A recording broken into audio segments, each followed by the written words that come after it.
Question number 5. If sec 4a equals to cosec a minus 20 degree where 4a is an equitangle, find the value of a.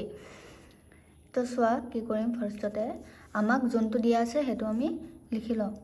sec 4a equals to cosec a minus 20 degree and এটো কি দিলো equation number 1 এতিয়া আমি কি formula পাই থৈছিলো sec theta equals to cosec 90 degree minus theta এতিয়া চোৱা এই থিটাৰ জায়গাত আমাক কি দিয়া আছে 4a যদি আমি ইয়াত 4a পাতো এই থিটাটো তো 4a হৈ যাব তো আমি পাতো sec 4a equals to cosec 90 degree minus 4a ঠিক আছে এটো ইকুৱেশ্যন নম্বৰ 2 সো ইয়াত কি হল লেফট হ্যান্ড সাইডত sec 4a সেম আছে এতিয়া লেফট সাইড কিটা যদি সেম হয় তো a2 ইকুয়ালস টু a2 হ'ব cosec a minus 20 degree equals to cosec 90 degree minus 4a হ'ব তো কি হ'ব cosec a minus 20 degree equals to cosec 90 degree minus 4a এতিয়া চোৱা কি হল 4a to এটা equitangle বুলি কৈছে equitangle মানে কি 90 ডিগ্ৰী কে সৰু হয় ঠিক আছে যদি 4a to 90 ডিগ্ৰী কে সৰু হয় আমি সাপোজ ধৰি ললো a to ভ্যালু 20 ডিগ্ৰী ঠিক আছে 4 into 20 ডিগ্ৰী কিমান হ'ব 80 ডিগ্ৰী to 90 ডিগ্ৰীত কে সৰু কিন্তু অকল এ ভ্যালু কিমান আছে 20 degree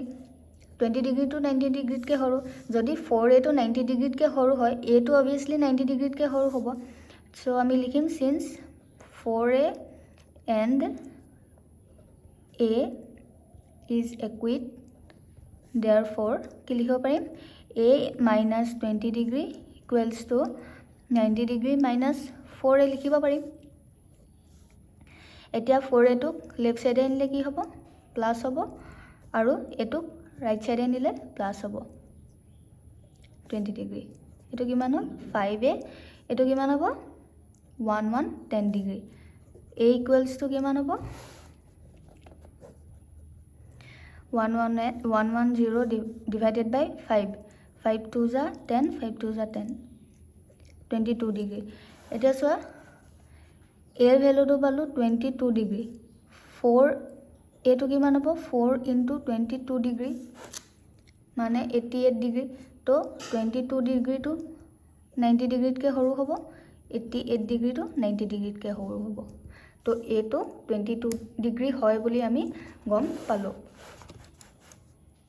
Question number 6 if ABC are interior angles of a triangle ABC then show that sin b plus c divided by 2 equals to cos a by 2 ইয়াৰ থিটা জায়গাত কি আছে b plus c by 2 আৰু a by 2 ঠিক আছে এটা interior angle কি হয় সোৱা এটা ট্ৰায়াঙ্গল ললো ট্ৰায়াঙ্গলৰ নাম কি দি থোৱা আছে ABC ঠিক আছে এটা ইন্টেৰিয়ৰ এংগল কি হ'ব a2 আৰু a2 ঠিক আছে সো আমি কি জানো এটা ট্ৰায়াঙ্গলৰ গুটে এংগল কিটা প্লাস কৰিলে কিমান পাও আমি 180 ডিগ্ৰী তো angle a plus angle b plus angle c equals to 180 degree আমি ইয়াত এংগলৰ সাইন কিটা উঠাই দিছো কি হ'ব a plus b plus c equals to 180 degree ঠিক আছে এতিয়া কি হ'ল আমাক কি ইকুৱেল দেখাব কৈছে sin b plus c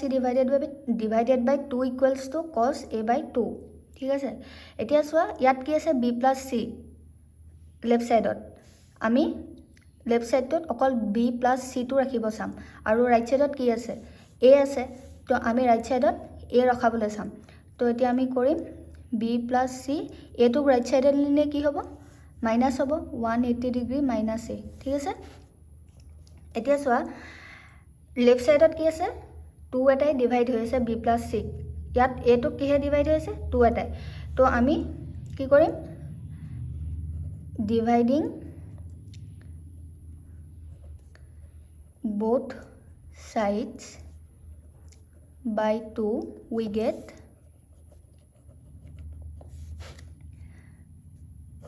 b plus c divided by 2 and equals to 180 degree minus a divided by 2 ঠিক আছে এতিয়া চোৱা আমাৰ ইয়াত অকল a/2 আছে আমাৰ ইয়াত কোনো 180 ডিগ্ৰী বুলি নাই তো আমি এতিয়া কি কৰিম equals to b + c divided by 2 equals to 180 degree divided by 2 minus a/2 আমি বেলেগ বেলেগ কৰিলো মানে ইয়াত কি হৈছে 2 টোৱে 180 ডিগ্ৰী কো ডিভাইড হৈ আছে বুলি বুজাইছে আৰু a কো ডিভাইড হৈছে বুলি বুজাইছে তো আমি বেলেগ বেলেগকৈ লিখিলো এটো এতিয়া কি হ'ব b + c ডিভাইডেড বাই 2 এটো ডিভাইড কৰিলে কিমান হ'ব 90 ডিগ্ৰী মাইনাছ a/2 হ'ল ঠিক আছে এতিয়া চোৱা আমাৰ লেফট সাইডে কি আছে সাইন আছে কিন্তু ৰাইট সাইডে কি আছে cos আছে এতিয়া চোৱা আমি ইয়াত কি কৰিছো যদি লেফট সাইডে 2 এ ডিভাইড কৰিছো ৰাইট সাইডেও 2 এ ডিভাইড কৰিছো যদি লেফট সাইডৰ পৰা আমি 2 এটা মাইনাসও কৰো তেতিয়া ৰাইট সাইডৰ 2 এটা মাইনাস কৰিব লাগিব কিন্তু আমি ইয়াত কি কৰিছো 2 এটা ডিভাইড কৰিছো ঠিক আছে এতিয়া আমি আমাক কি দি আছে লেফট সাইডে সাইন এটা ইনটু হৈ আছে বুলি আছে মানে ইয়াতো আমি সাইন এটা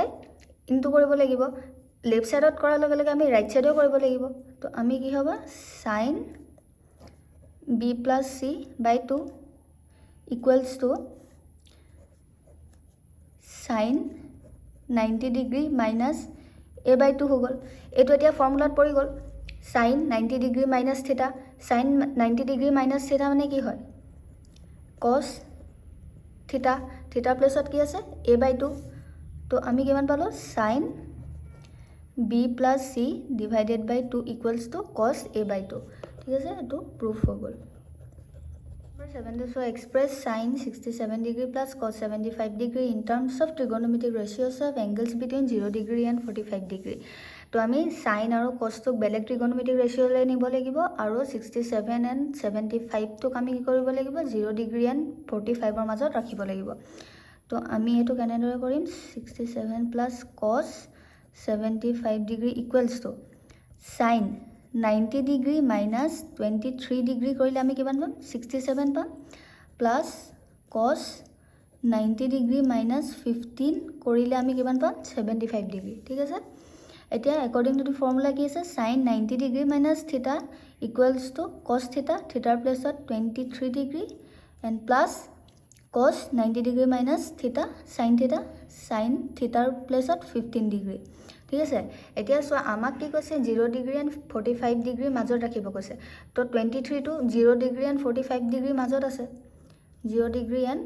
45 ডিগ্ৰী মাজত আছে সিমিলাৰলি 15 ডিগ্ৰী টো কিহত আছে 45 আৰু 0 ৰ মাজত আছে তো এটো আমাৰ কি হ'ল এই যে ইকুৱেচনটো পালো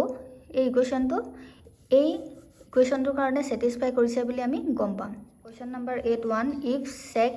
5 theta equals to cosec theta minus 36 degree where theta is an acute angle then find the value of theta এতিয়া আমাক ফাৰ্স্টতে যেটো দিয়া আছে লিখিলো sec 5 theta equals to cosec theta minus 36 degree এটো আমি কি ধৰিলো ইকুৱেচন নম্বৰ 1 এতিয়া আকৌ আমি ফৰ্মুলাটো মতে কি জানো sec theta equals to cosec 90 degree minus theta এতিয়া আমাক কি আছে থিটাৰ প্লেছত 5 থিটা আছে তো আমি ইয়াত যদি 5 থিটা পাতো ইয়াতো 5 থিটা হ'ব তো আমি লিখিলো sec 5 theta equals to cosec 90 degree minus 5 theta এটো ইকুৱেচন নম্বৰ 2 তো ইয়াত so equation number 1 and 2 left side কিটা সেম আছে sec 5 theta and sec 5 theta যদি লেফট হ্যান্ড সাইড কিটা সেম থাকে তো আমি রাইট হ্যান্ড সাইড কিটা ইকুয়াল বুলি লিখিব পাৰিম মানে cosec theta minus 36 degree equals to cosec 90 degree minus 5 theta বুলি লিখিব পাৰিম আৰু আমাক কি কৈ থৈছে theta টো এটা equate angle বুলি কৈ থৈছে theta টো আমাক কি কৈছে equate angle since theta is an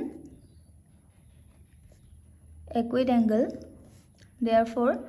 আমি কি লিখিব পাৰিম cosec theta minus 36 degree equals to cosec 90 degree minus 5 theta তো এটোটা ক্যান্সেল হ'ব থাকিব কিমান theta minus 36 degree and 90 degree minus 5 theta 5 theta to left side আনিলে প্লাস হ'ব কিমান হ'ব 6 theta 90 degree plus 30 degree এটো হ'ব 120 degree তো থিটা কিমান হ'ব 20 ডিগ্ৰী ঠিক আছে আমি ইয়াত কি পালো থিটাটো 20 ডিগ্ৰী বুলি পালো আমাক অলৰেডি কি বুলি কৈ থৈছে থিটাটো আমাৰ ইকুইট এংগল বুলি কৈছে তো 20 ডিগ্ৰীটো কি হয় 90 ডিগ্ৰীতকে সৰু হয় তো আমি এটো ইকুইট বুলি গম পালো কোৱেশ্চন নম্বৰ 8 or 2 টো কি দিয়া আছে if sin a equals to cos 33 degree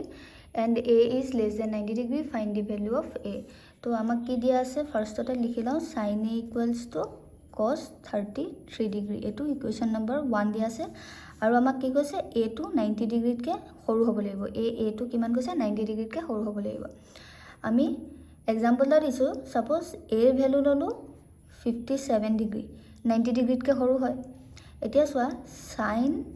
57 degree equals to cos 33 degree অকল আমি এই টো জায়গাত 57 ডিগ্ৰীটো পুট কৰি দিছো ঠিক আছে এতিয়া চোৱা cos 90 ডিগ্ৰী minus 57 ডিগ্ৰী যদি কৰো আমি 33 এই থিটাটো পাম থিটাৰ ভ্যালুটো আমি 33 ডিগ্ৰী পাম ঠিক আছে এতিয়া আমাক এতিয়া কি হ'ল 57 যোনটো ডিগ্ৰী থিটাটো আছে সেই থিটাটো জায়গাত আমাক কি দি আছে এতিয়া a এতিয়া আমি কি লিখিব পাৰিম sin a ঠিক আছে এতিয়া cos 90 ডিগ্ৰী minus a বুলি লিখিব পাৰিম আমি অকল ৰিপ্লেস কৰি দিছো 57 ক by a ঠিক আছে এতিয়া সো a টোক আমি ইয়াত ইকুৱেশ্চন নম্বৰ 2 দি লিখিম sin a equals to cos 90 degree minus a এটো ইকুৱেশ্চন নম্বৰ 2 এতিয়া সো লেফট হ্যান্ড সাইড কিটা